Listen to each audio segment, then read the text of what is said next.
Como todos ustedes saben, estamos predicando la epístola a los Efesios casi desde el principio de año. Hemos venido predicándola versículo por versículo expositivamente. Nos encontramos ahora en la segunda parte del capítulo 5. Y hoy vamos a ver el capítulo 5 en los versículos 8 al 14. Dice así la palabra de Dios, va a aparecer en esa pantalla. Porque en otro tiempo erais tinieblas, mas ahora sois luz en el Señor. Andad como hijos de luz. Porque el fruto del Espíritu es en toda bondad, justicia y verdad, comprobando lo que es agradable al Señor. Y no participéis en las obras infructuosas de las tinieblas, sino más bien reprendedlas. Porque vergonzoso es aún hablar de lo que ellos hacen en secreto. Mas todas las cosas, cuando son puestas en evidencia por la luz, son hechas manifiestas, porque la luz es lo que manifiesta todo. Por lo cual dice, despiértate tú que duermes y levántate de los muertos y te alumbrará Cristo. Es palabra de Dios. Hermanos, hemos visto hasta ahora a través de nuestro estudio en la carta a los Efesios que el Señor Jesús ha transformado completamente nuestra forma de pensar. Ha transformado totalmente nuestro corazón, nuestro ser interior. Lo hemos repetido hasta el cansancio, nosotros somos completamente distintos al resto de las personas de este mundo y que ese cambio, dice Pablo, debe ser evidente en todas las áreas de nuestras vidas. Eso es básicamente lo que venimos viendo en el capítulo 4. ¿Y cuál es la norma que nos rige ahora? ¿Cuál es el estándar que debemos seguir ahora si somos cristianos? Bueno, recuerdan, dicen los versículos 1 y 2 del capítulo 5, que nosotros debemos ser imitadores de Dios. Debemos imitar su carácter, debemos imitar su amor. Luego Pablo agrega que estos hermanos no deben participar de ningún modo en el estilo de vida pecaminoso que caracteriza a las personas de este mundo. Y daba dos razones fundamentales, poderosas para hacerlos. En el pasaje que vimos la semana pasada. En primer lugar decía Pablo, porque estas personas no tienen herencia en el reino de Cristo y de Dios, decía el versículo 5. Y en segundo lugar, porque por estas cosas viene la ira de Dios sobre los hijos de desobediencia, decía el versículo 6, ¿y recuerdan todo eso? Pero el apóstol Pablo tiene algo más que decir al respecto. Tiene un argumento adicional. Y es que ese estilo de vida del cual él hablaba anteriormente, pecaminoso, es totalmente inconsecuente con el cambio radical que se ha operado en nosotros si somos cristianos.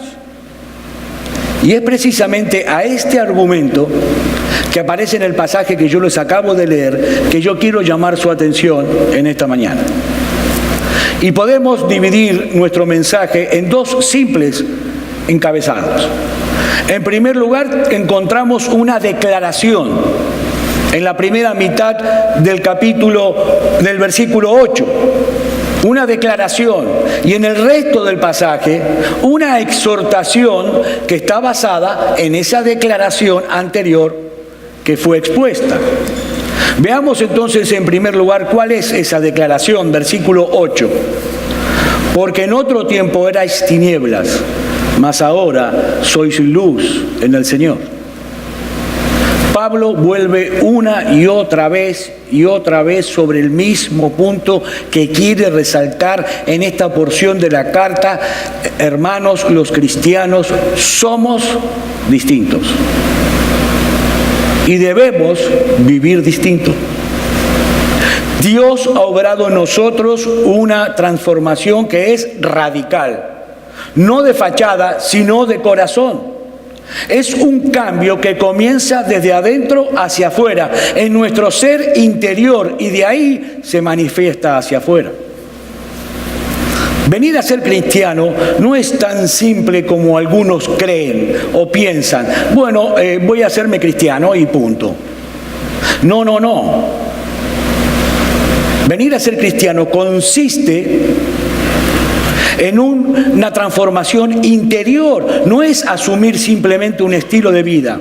No es dejar de hacer algunas cosas que estamos haciendo mal para empezar a hacer otras cosas que estamos haciendo bien. No. Es un cambio tan extraordinario en nosotros que solo puede ser obrado por el poder de Dios en nosotros. No hay otra manera. Es una transformación que se opera en el asiento mismo de nuestra personalidad, lo que la Biblia identifica como nuestro corazón. Es un cambio radical, tan radical como pasar de la muerte a la vida, de las tinieblas a la luz. Noten claramente el contraste en este versículo de lo que éramos en otro tiempo y lo que somos hoy. Porque en otro tiempo eras tinieblas, mas ahora sois luz en el Señor. El problema del hombre natural, del hombre que no conoce a Dios, no es únicamente que vive en un mundo que está en absoluta oscuridad. No. El problema del hombre es peor. El problema del hombre es que la oscuridad, las tinieblas, están dentro de él. Mis hermanos, el hombre sin Dios carece de luz. Vive en la más absoluta oscuridad. Y las figuras de las tinieblas y la luz en la Biblia se utilizan tanto en un sentido intelectual como en un sentido moral. Es decir, estar en tinieblas, intelectualmente hablando, es estar en ignorancia. En ignorancia, sumidos en el error, sumidos en la falsedad. Ya Pablo lo había dicho en el capítulo 4, ¿recuerdan? Él decía que los impíos andan en la vanidad de su mente, teniendo su entendimiento entenebrecido. Es decir, su capacidad de razonar equilibradamente ha sufrido enormes daños debido al pecado. Este hombre es incapaz de discernir lo que realmente necesita o lo que realmente es importante en esta vida. Está sumido en la más densa oscuridad. Y esa carencia de luz, esa oscuridad, trae como consecuencia, obviamente, un estilo de vida pecaminoso, que es la connotación moral de esta figura. Vivir en tinieblas, moralmente hablando, es vivir en pecado. Mis hermanos, la ignorancia no es una virtud. La ignorancia es una maldición. Hay gente cristiana que dice, cuanto menos sé, mejor. Me quedo con las 2 o 3 cositas que me dice el pastor y con eso voy tirando. Cuanto menos sé, menos problemas me meto. Hay gente que cree que ser cristiano es ser estúpido. No, hermanos, la ignorancia no es una virtud, la ignorancia es una maldición. Y el impío es ignorante, porque ignora la verdad, no conoce a Dios, no conoce sus caminos y por lo tanto es presa fácil del error, del engaño y de la falsedad. El impío está completamente ciego. Es por eso que se dirige tan tranquilamente hacia un abismo sin fin. Es por eso que rechaza el Evangelio. Es por eso que rechaza al Salvador que ese Evangelio ofrece. ¿Qué dice 2 de Corintios, capítulo 4, versículo 3 y 4? Pero si nuestro evangelio está encubierto, entre los que se pierde está encubierto, en los cuales el Dios de este siglo cegó el entendimiento de los incrédulos para que no les resplandezca la luz del evangelio de la gloria de Cristo, el cual es la imagen de Dios. Así que estar en tinieblas es vivir en pecado, en el error, en la ignorancia. Y en esa condición estábamos todos nosotros, todos antes de venir a Cristo, de conocer a nuestro Señor. Pero un cambio extraordinario se ha operado ahora en nosotros. Dice Pablo, mas ahora sois luz en el Señor. La ignorancia ha sido reemplazada por el conocimiento, el error por la verdad, la miseria por el gozo y por la alegría. Nuestro entendimiento ha sido iluminado, nuestros ojos han sido abiertos, nuestro corazón ha sido transformado de tal manera que no solo tenemos luz interior, ahora somos luz. Somos luz. Ahora, un momentito para que no se nos suba el ego. Esto no significa que ahora somos más inteligentes, o más astutos, o más agudos de lo que éramos antes. No. Lo que pasa es que ahora estamos en Cristo y Él es la luz del mundo. Hermanos, es por causa de Él que ahora somos luz. Es por el hecho de estar en Él. El Señor Jesucristo lo dijo en Juan capítulo 8, versículo 12. Yo soy la luz del mundo. El que me sigue no andará en tinieblas, sino que tendrá la luz de la vida. Es en virtud de nuestra unión con Cristo que nosotros somos luz. Hermanos, si no fuese por Él, nosotros estaríamos todavía sumidos en la más terrible de la oscuridad, en la misma ignorancia, en la misma falsedad en la que vivíamos antes, viviendo una vida sin sentido. Pero por Él hemos sido perdonados. Por Él hemos sido regenerados. Por Él hemos sido justificados, hemos sido santificados y hemos sido adoptados en la familia de la fe. Y hermanos míos, después de escuchar todo esto, nuestros corazones debieran en este momento estar ardiendo de fervor, de amor y de celo por nuestro Señor Jesucristo. Hermanos, por Él y solo por Él se nos ha concedido gratuitamente el don de la vida eterna. Tenemos comunión íntima y eterna con el único Dios vivo y verdadero. Y tenemos la esperanza ciertísima de morar en su presencia por los siglos de los siglos. Nuestra felicidad, nuestra estabilidad, nuestro gozo no depende en absoluto de las circunstancias que nos rodean.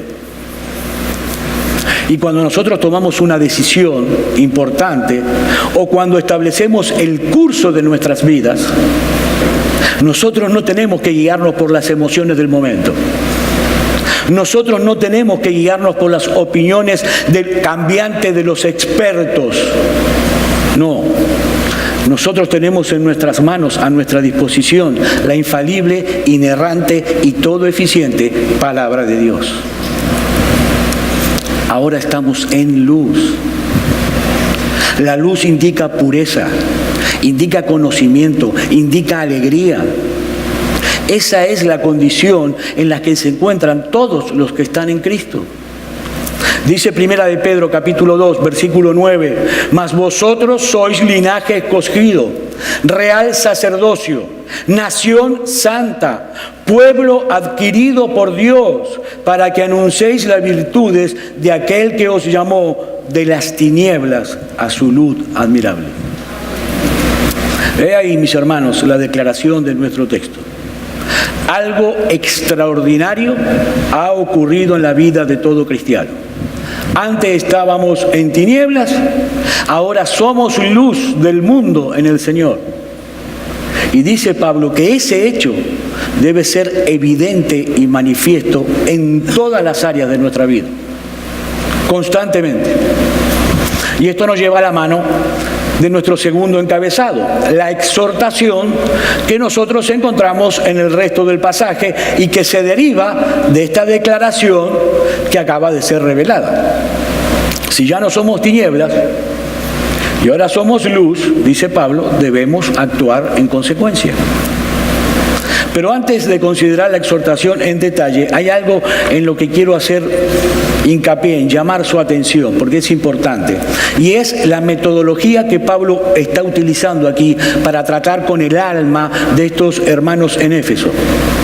Pablo obviamente desea que estos creyentes avancen en la madurez espiritual. Pablo desea que ellos se afiancen en el camino de la santidad. ¿Y qué es lo que hace Pablo? Bueno, en primer lugar, ora por ellos. ¿Recuerdan? Lo vimos en el capítulo 1 y en el capítulo 3. Ora por los efesios, pero también los instruye. Los instruye. Y esa instrucción no se limita simplemente a declarar ciertas doctrinas y nada más. No, Pablo desciende a las aplicaciones prácticas, a las exhortaciones que se derivan de esas doctrinas. Por eso dice, ahora soy luz en el Señor, entonces andad como hijos de luz. ¿Qué está haciendo Pablo aquí? Está razonando con estos hermanos. Está trayéndoles argumento tras argumento, exhortación tras exhortación. ¿Para qué? Para traer convicción a sus almas, para moverlos a la obediencia a Dios. ¿Y por qué yo resalto este hecho? ¿Por qué hago hincapié en esto? Bueno, hermanos, porque tiene implicaciones muy importantes para nosotros en cuanto a nuestro proceso de santificación y en cuanto a nuestro crecimiento espiritual en la vida práctica. Implicaciones que algunos parecen haber perdido de vista. Se mal enseñan las iglesias. Y hermanos, lo que yo voy a decir ahora es muy importante y deben grabarlo en sus corazones. La santificación no es algo que se produce en forma automática en el momento de nuestra conversión y sin ningún esfuerzo de nuestra parte. Lo voy a repetir. La santificación no es algo que se produce de forma automática en el momento de nuestra conversión y sin ningún esfuerzo de nuestra parte. No, somos responsables de nuestra santificación. Somos responsables de nuestro crecimiento espiritual. Somos santos, Dios nos hace santos, pero la santificación es nuestra responsabilidad. Hoy se enseña en las iglesias y en muchos lados que todo lo que tú tienes que hacer para ser santo es abandonarte a Dios, dejar lo que Él obre y Él se encargará de todo. Tú no tienes que hacer nada, no tienes que hacer ningún esfuerzo, porque todo esfuerzo conduce al legalismo. Solo déjate llevar, vacíate para que Él te llene. Deje que la gracia obre y se encargue de todo. Mentira. Falso.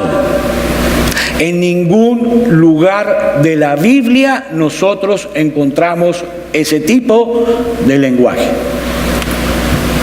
Eso es muy místico, puede causar impresión, pero hermano, el Evangelio de Cristo nada tiene que ver con el misticismo.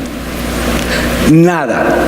Pablo nos dice aquí en nuestro texto, no se preocupen, ustedes ya son luz en el Señor. Esa luz se va a encargar de brillar por sí sola. No, eso no es lo que dice Pablo. ¿Qué dice Pablo? Por cuanto ahora soy luz, entonces debes andar como hijos de luz. La santificación es nuestro asunto.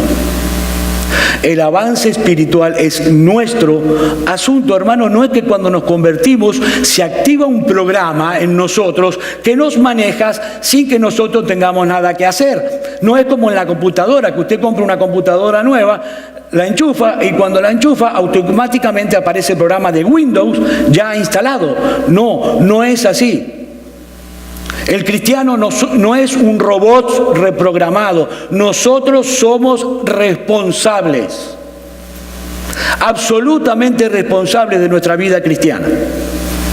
Y mis hermanos, escúchenme bien, si nosotros no tomamos decisiones santas, amparados en el poder y en la gracia de Dios, no podremos avanzar en el camino de la santidad. No podremos avanzar en nuestra madurez cristiana. No podremos. ¿Quieren ejemplos? Vamos con los ejemplos. Romanos capítulo 13, versículos 12 y 13. ¿Qué dice la palabra de Dios? La noche está avanzada y se acerca el día. Desechemos pues las obras de las tinieblas y vistámonos las armas de la luz. Pregunta, mis hermanos, ¿quiénes deben desechar las obras de las tinieblas y vestirse con las armas de la luz? Tú y yo. No Dios, ni el pastor, ni la iglesia, tú y yo. Colosenses capítulo 3, versículo 5. Haced morir pues lo terrenal en vosotros: fornicación, impureza, pasiones desordenadas, malos deseos y avaricia, que es idolatría. Pregunta: ¿quién debe hacer morir lo terrenal? Tú y yo. Tú y yo. Y puedo traer muchísimos versículos más. No me alcanza el tiempo para demostrar de una manera muy contundente que hay una responsabilidad de los cristianos en la lucha contra el pecado y el crecimiento en la gracia. Obviamente, para que no se malinterprete, la Biblia nos enseña también claramente que ese esfuerzo de parte de nosotros sería absolutamente inútil sin la obra y el poder de nuestro Dios en nosotros. Pero la responsabilidad es nuestra. Nuestra. Debemos ocuparnos de nuestra salvación, de nuestro crecimiento espiritual. Por eso es que una vez establecidas las doctrinas, Pablo pasa a decirnos ahora qué debemos hacer nosotros con esas verdades que él ha expuesto. Y Pablo nos exhorta en nuestro texto a vivir a la altura de lo que somos hoy, hijos de luz. Versículos 8 al 10. Porque en otro tiempo erais tinieblas, mas ahora sois luz en el Señor. Andad como hijos de luz. Porque el fruto del Espíritu es en toda bondad, justicia y verdad, comprobando lo que es agradable al Señor. Como dice un autor, nosotros somos la descendencia misma de aquel que es la luz verdadera. Y así como la luz se evidencia en medio de las tinieblas, de la oscuridad, por ejemplo, si tenemos un apagón en nuestras casas, cuando la luz vuelve, no necesitamos que alguien nos avise que la luz ha vuelto, porque se hace evidente la luz en la oscuridad. Así de evidente debe ser en nuestro diario vivir que nosotros somos luz. De la misma manera, el mundo debe percibir, mis hermanos, que nosotros somos distintos a ellos. Y en el versículo 9, Pablo menciona 3 frutos que caracterizan ese andar en luz. Son las características de ese andar en luz. Y estos frutos son los que evidencian una fe verdadera. ¿Saben por qué? Porque ninguno puede ser producido en la carne. Ninguno. Hay algunas personas que dicen: yo soy cristiano porque voy todos los domingos a la iglesia. No. Una persona puede venir todos los domingos a la iglesia y no ser cristiano. Bueno, yo soy cristiano porque leo la Biblia todos los días. No. Cualquier persona puede ir a una librería, comprar una Biblia, leer la Biblia y no ser cristiano. Bueno, yo soy cristiano porque alabo en la iglesia con mucha emoción. Cualquiera puede emocionarse con una canción y no ser cristiano. Todo eso se puede hacer en la carne. Ahora, estos frutos que menciona Pablo deben estar presentes en nuestras vidas si somos verdaderos cristianos. Y en primer lugar, Pablo menciona la bondad. La bondad. Y la bondad es aquella excelencia moral que nos mueve siempre a buscar el bien de otros sin importar el costo o lo que implique. Los cristianos deben caracterizarse entonces por la bondad y la benevolencia, el interés por el bienestar de los demás. Primera de Tesalonicenses capítulo 5, versículo 15. Mirad que nadie pague a otro mal por mal. Antes, seguid siempre lo bueno, unos para con otros y para con todos. Mi hermano, si tú eres un verdadero hijo de luz, tú no necesitas ponerte un cartel en el pecho que diga: me convertí, ahora soy luz. No, la bondad debe delatarte. La bondad debe delatarte. Ese es el fruto que produce el Espíritu en el corazón de un cristiano. En segundo lugar, Pablo menciona la justicia. Y esa justicia no es otra cosa que dar a Dios y a los hombres, pero sobre todo a Dios, lo que es debido, lo que es de Dios. El concepto de justicia en la Biblia se encuentra íntimamente asociado con la ley moral de Dios. Vivir justamente es vivir con el estándar de esa ley y todas sus implicaciones. Eso es justicia en la Biblia. Y finalmente Pablo menciona la verdad.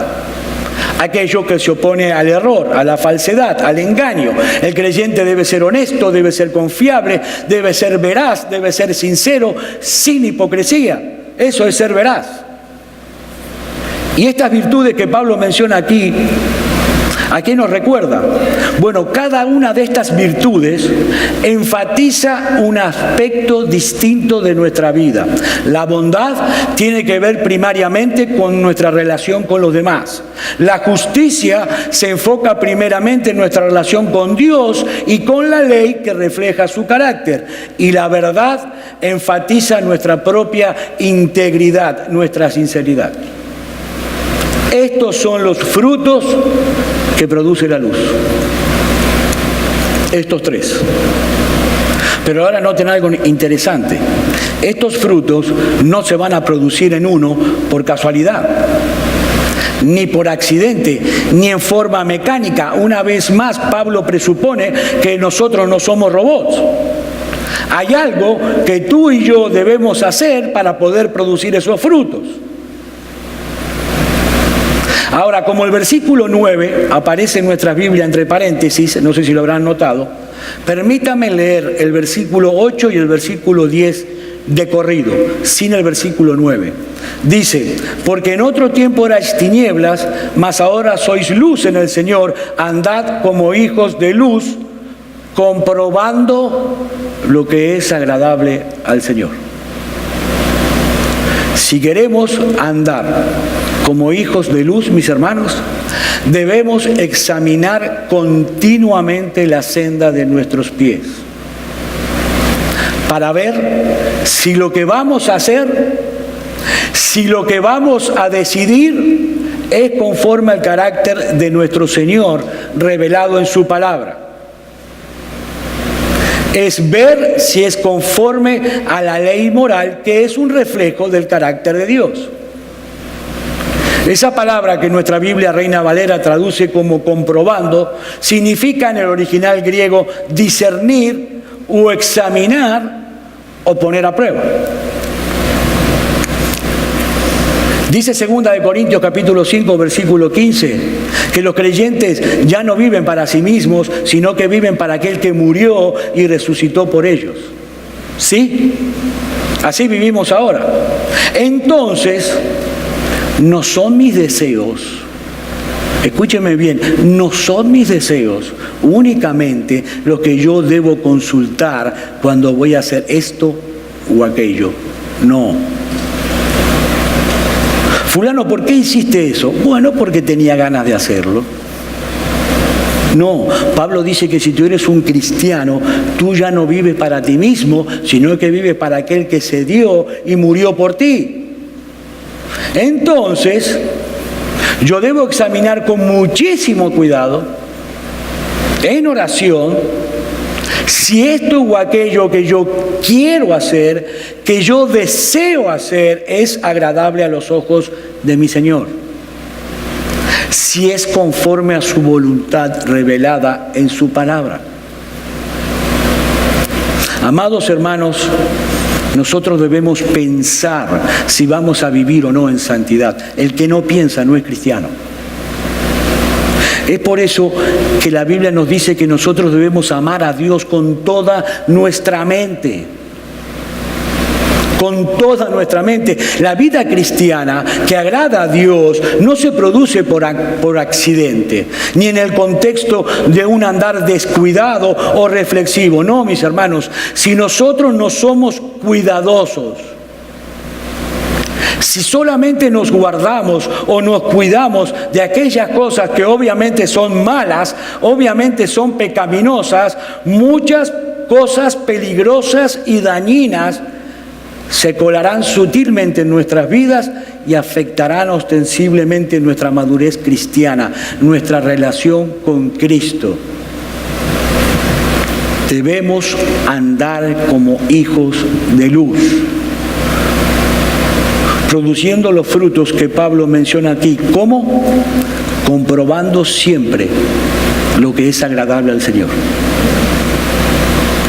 Si la manera que crío a mis hijos, si la manera que llevo mi matrimonio, como llevo mi negocio, como llevo mi trabajo, mi relación con los hermanos, es agradable a mi Señor o no. Eso es andar en luz. Y para terminar, la parte dolorosa, en vista a todo esto que hemos dicho hasta ahora, yo te pregunto a ti, mi hermano o mi hermana, ¿es evidente en tu vida que tú eres un hijo o una hija de luz? ¿Es eso evidente? ¿Perciben las personas que te rodean la bondad, la justicia, la verdad, la integridad que caracterizan a los hijos de luz? ¿Es tu estilo de vida una reprensión, un llamado de atención para aquellos que andan en tinieblas? Por ejemplo, si un compañero tuyo de trabajo o de la universidad, o un familiar, un conocido, un amigo o un vecino estuviese hoy aquí sentado en este lugar y escuchando este sermón, ¿sería tu testimonio una confirmación de estas cosas o sería más bien un tropiezo para él? Mi amado hermano, ¿estás siendo tú fuente de luz para otros por medio de la proclamación del Evangelio a través de una vida que confirma tu predicación? Ya lo dijimos muchas veces, ¿no? Los cristianos no son perfectos, pero los cristianos luchan con su pecado y se avergüenzan cuando en ocasiones son vencidos y derrotados, porque ellos procuran de todas las maneras hacer la voluntad de Dios, porque su mayor deleite en este mundo es conocer a Dios y serle fiel a Él. Y te vuelvo a preguntar, hermano, ¿muestras tú en tu vida ese gozo de la salvación? Ese gozo de ser hijo de Dios. Hermanos, eso es andar en luz. Eso es estar en la luz. El gozo de conocer a Dios, el único Dios vivo y verdadero. El gozo de vivir por una esperanza que es ciertísima. Los cristianos fuimos rescatados de esa región tenebrosa donde viven los impíos y hemos sido trasladados a su luz admirable, dice la Biblia. Por eso te pregunto otra vez, ¿perciben claramente esto en nosotros las personas que nos rodean todos los días? No porque vivamos una vida ligera o una vida superficial, no porque somos escapistas o despreocupados. Hay cristianos que piensan que la vida de un cristiano es todo felicidad y andan las 24 horas con una sonrisa fingida por todos lados. No, eso no es la vida del cristiano. La vida del cristiano tiene muchas complicaciones. Muchísimas, algunas tragedias. Aquí no estamos hablando de ser ligeros o de ser superficiales o escapistas. Estamos hablando de esa persona que vive totalmente confiado porque sabe que el Dios de los cielos es su Padre y que puede confiar plenamente en Él en medio de cualquier circunstancia que le toque vivir, por más difícil que esa circunstancia pueda ser. Aquí estamos hablando de ese gozo, de esa alegría que manifiesta una persona que sabe perfectamente, sin lugar a dudas, que al final de su camino está el cielo. Y la comunión con su Señor, cara a cara, por los siglos de los siglos. Y te pregunto otra vez, mi hermano, ¿tú manifiestas ese gozo en tu vida? Mi amigo que nos acompañas en esta mañana sin Cristo aquí, ¿eres tú un hijo de la luz o andas todavía en tinieblas? Escucha una vez más la palabra de nuestro Señor Jesucristo en Juan capítulo 8, versículo 12. Yo soy la luz del mundo. El que me sigue no andará en tinieblas, sino que tendrá la luz de la vida. Fuera de Cristo, mi amigo, no hay luz. Todo es oscuridad. Él es la luz del mundo. Y sabes una cosa maravillosa hoy, esa luz está disponible para ti hoy. Aquí, ahora, en este mismo instante. esa luz que te permitirá ver tu condición de pecado como nunca la has visto antes, pero esa misma luz que también te mostrará al glorioso y bendito Salvador que puede rescatarte de la condición miserable en la que tú te encuentras hoy. Amigo mío, ven a Cristo, ven a la cruz, allí donde estás. Pídele a Él que tenga misericordia de ti. Pídele a Él que perdona todos tus pecados, y yo puedo asegurarte con la autoridad que me da la palabra de Dios que todos, absolutamente todos tus pecados serán arrojados al fondo del mar, y que también te será otorgado el don de la vida eterna. Mi amigo, dice el versículo 14 del texto que estamos estudiando: despiértate tú que duermes y levántate de los muertos y te alumbrará Cristo. Que Dios tenga misericordia hoy aquí con muchos, para que sean traídos a la luz de nuestro gran Dios y Salvador Jesucristo. Vamos a orar.